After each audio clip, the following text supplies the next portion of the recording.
Filhos amados, estamos no Sagrado Coração de Jesus, fonte inesgotável de bênçãos. Assim sendo, nós tudo devemos levar a caminhar para isso. E ainda mais que, graças a Deus, depois de 2 anos, nós voltamos com as 24 horas. Quem já participou das 24 horas? Esse ano vai ter. E o tema não podia ser diferente. Em Cristo somos mais que vencedores. Agora repitam: em Cristo. Em Cristo Somos mais que vencedores. somos mais que vencedores. Pois bem, e hoje nós estamos diante de uma palavra. Você vai falar: eu já ouvi esse evangelho. Ah, claro que ouviu. A gente já passou 200. Quantas vezes nós fomos na missa e esse evangelho foi dito? Mas tem suas particularidades. Sempre aquela pergunta: por que o evangelho aparece hoje? A primeira leitura, e começo por ela nos coloca do profeta Zacarias. Quem foi o profeta Zacarias? Não é Zacarias, esposo de Isabel, é o profeta. Há quem diga que 200, 300 anos antes de Cristo. Mas foi um homem em Jerusalém, não se tem muito detalhe, que por algum motivo, o motivo nós sabemos, os detalhes menos, porque era um homem justo, um homem fraterno, um homem que dava atenção aos pobres de Jerusalém. Armaram contra ele, e sem qualquer processo o mataram. Mas depois da sua morte, é o texto, o povo se deu conta da barbaridade que fizeram, do absurdo que fizeram, e há uma comoção geral, reconhecendo que morreu um homem justo, foi assassinado um homem que só queria o bem. Este texto sempre foi interpretado pela igreja primitiva, depois pelos padres da igreja e por nós, como sendo Zacarias um prenúncio, uma primeira imagem de quem? Olhe para aquele lado: Jesus. Zacarias, que sofreu injustamente, morreu injustamente e provoca uma comoção em todos. Pois bem, esse é o Zacarias, já uma prefiguração de Jesus. Por isso, o salmo de hoje vem nos dizer: Senhor, nas minhas misérias, nos meus desertos, nos meus sofrimentos, eu tenho sede de Ti, eu tenho sede de Vós, assim como a terra árida, sedenta, tem sede da chuva. O povo de Israel, o povo do Saara, o povo que não tem chuva, sabe o que significa uma gota d'água, sabe o que significa uma nuvem que passa no céu, a esperança da chuva. Assim, o salmista que vive essa realidade, a grande maioria vivia no deserto ou semideserto, mas até hoje uma carência muito grande de água. Eles interpretam isso: a minha alma sedenta anseia pelo justo que vai surgir. Compreende isso? Entendeu, Zacarias? Que não é uma imagem perdida, que a humanidade anseia por Deus, a humanidade anseia pela misericórdia, pela água que brota do peito aberto do Cristo, falando do Sagrado Coração de Jesus. O que brotou do coração de Jesus? Água e sangue. O deserto, um oásis; do deserto, um jardim. Então, isso é para nos mostrar a expectativa que se tem da chegada do Messias. A expectativa que se tem de Deus vir em socorro do seu povo. Vamos ao Evangelho. O Evangelho hoje é de qual evangelista? Qual? Esqueceram? Oh, misericórdia! Nesse ano nós estamos no ano de São Lucas. Gente, catequese, católicos queridos, Lucas é o Evangelho da misericórdia. E Lucas descreve esse acontecimento. Os outros também falaram a mesma coisa? Falaram. Mas Lucas coloca algumas particularidades. E vamos entender por quê. Jesus estava rezando. É impressionante mostrar Jesus rezando. Lucas faz isso muito. E por que ele escreve isso para a comunidade? Para estimular uma vida de oração. Se queremos ser igual a Jesus, a segunda leitura daqui a pouco eu fala de nos revestirmos de Cristo. Eu falava que é revestir-se das atitudes de Cristo. Jesus era um homem de oração, sim ou não? Sim. Então nós como cristãos devemos ser pessoas de oração? Sim. Gente, isso tem que ter claro. Quer ser cristão, temos que ser homens e mulheres de oração. A oração é tudo.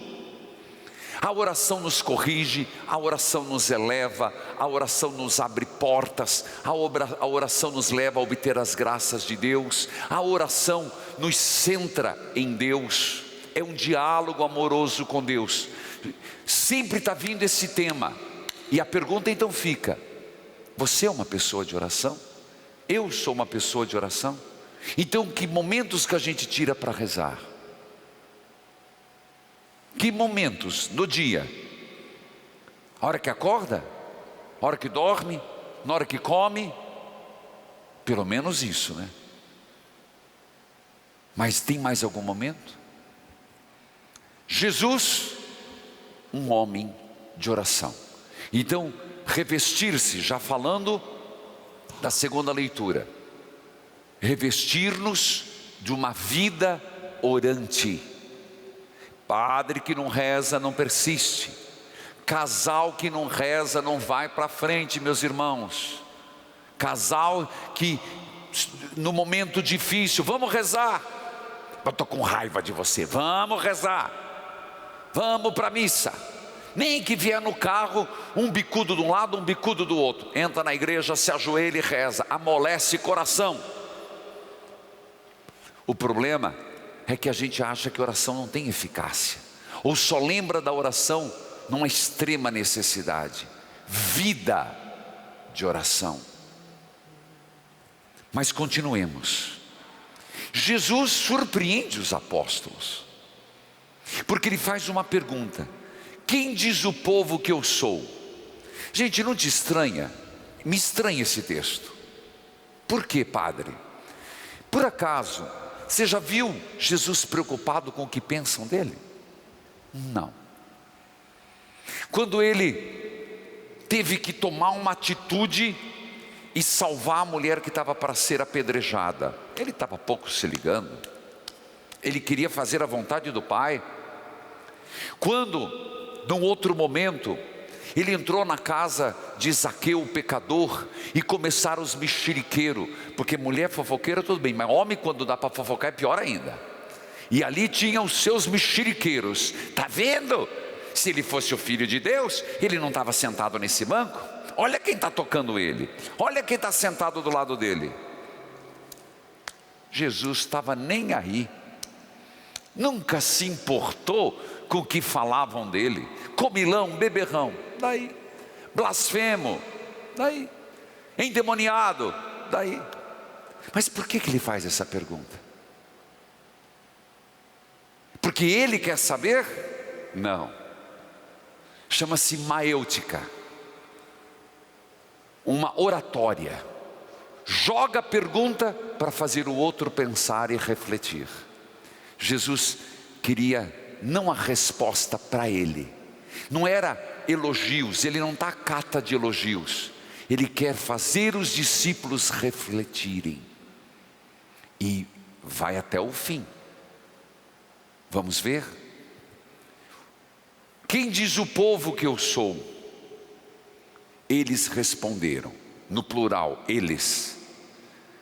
Uns dizem que és João Batista, outros que é Elias, mas outros acham que és algum dos antigos profetas que ressuscitou. Primeira leitura. Lembra que eu falei, como a terra sedenta espera a chuva, assim eu espero por Deus? E eles estavam esperando o Messias, estavam esperando o Messias. A questão, Jesus pergunta para os apóstolos, o povo está esperando o Messias, eles conseguem me reconhecer como? Quando eles respondem a resposta que deram, eles estão dizendo literalmente que não. Por quê? Quando eles comparam, é um João Batista é precursor, prepara para a vinda do Messias. Um dizes que é Elias, prepara para o Cristo que vem. Outros acham que algum dos antigos profetas preparam para que venha. Aí você vai me perguntar, mas por que o povo não reconheceu? Respondo, porque o povo esperava um Messias que tivesse algumas qualidades.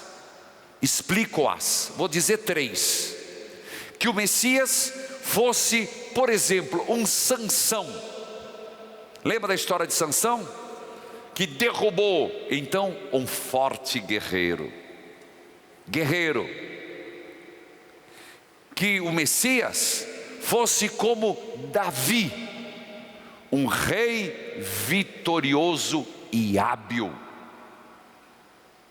Terceiro, que fosse como Salomão, inteligente e sábio, acima de tudo sábio, e um homem que tinha uma habilidade política como ninguém.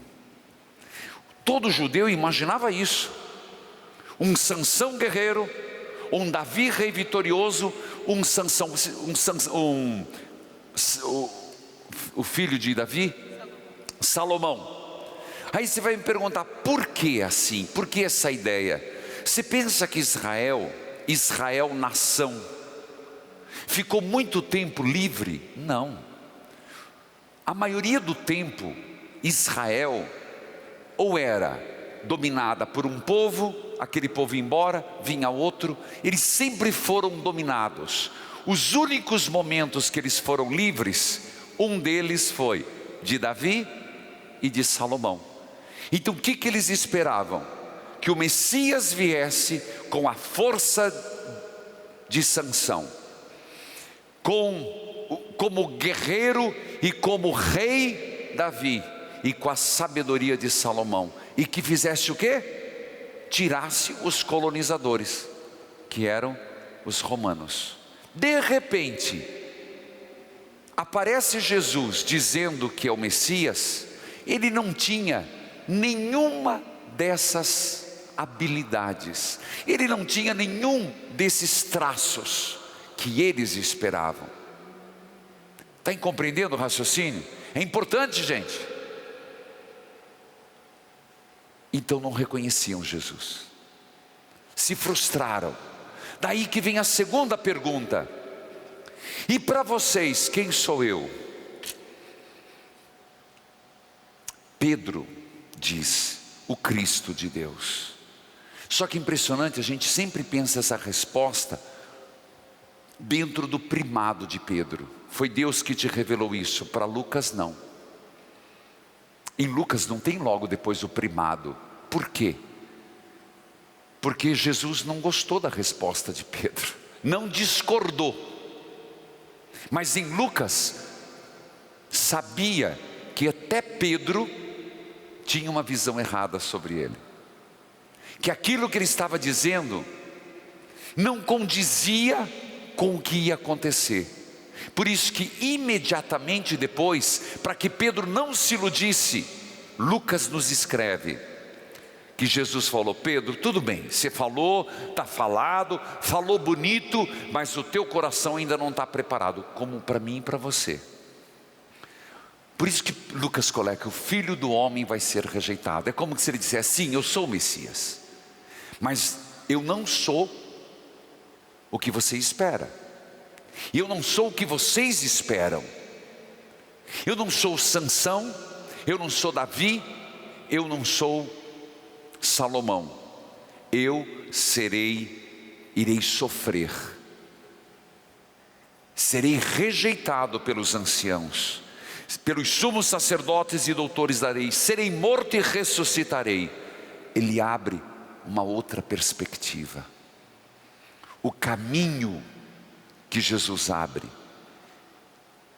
ele é Messias sim, que promove a fraternidade, que promove o perdão, que promove a igualdade, e que é capaz de dar a vida pelos seus, e por isso ele é Messias.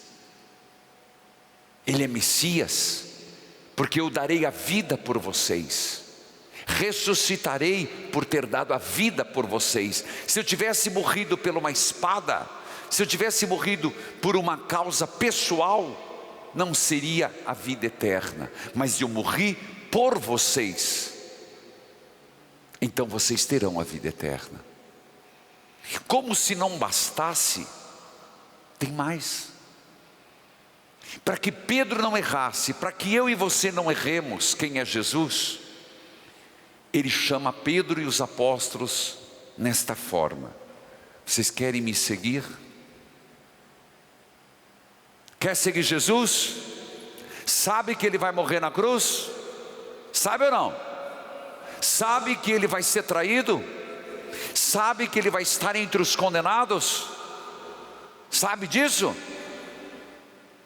Então sigam-me. Eita, agora começa a complicar. Sigam-me no que, Jesus?